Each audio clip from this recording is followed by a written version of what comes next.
নধরের ভেলা এবং এটা আসলে একটা স্লো মানুষের একটা গল্প। আমাদের ছবিটার ইংরেজি নাম slow man and is raft. তো নধরের ভেলা ছবিটাও খুব স্লো ওয়েতে একটা তার আন্তর্জাতিক যাত্রা শুরু করেছে। রটারডাম ইন্টারন্যাশনাল ফেস্টিভ্যাল খুব গুরুত্বপূর্ণ একটা ফিল্ম ফেস্টিভ্যাল।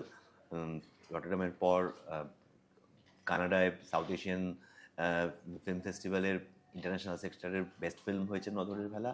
আমাদের কলকাতা ফেস্টিভ্যালে আসলে নধরের ভেলা ইন্টারন্যাশনাল কম্পিটিশন সেকশনে ইন্ডিয়াকে রিপ্রেজেন্ট করছে, একমাত্র ভারতীয় ছবি। তো ফলে খুব সুন্দর একটা জার্নি নধরের ভেলায় শুরু হয়েছে। ভাসতে ভাসতে নধর কতদূর যায়, নধরের ভেলা কতদূর যায় সেদিকে আমরা তাকিয়ে আছি। আর খুব ভালো লাগছে, এই সাকসেসটা ভালো লাগছে। স্টেডি হলে ভালো, খুব একটা ইচ্ছাকৃতভাবে স্লো আমি হতে পারি না, কিন্তু স্লো বাট স্টেডি যদি হয় তাহলে দারুণ ব্যাপারটা।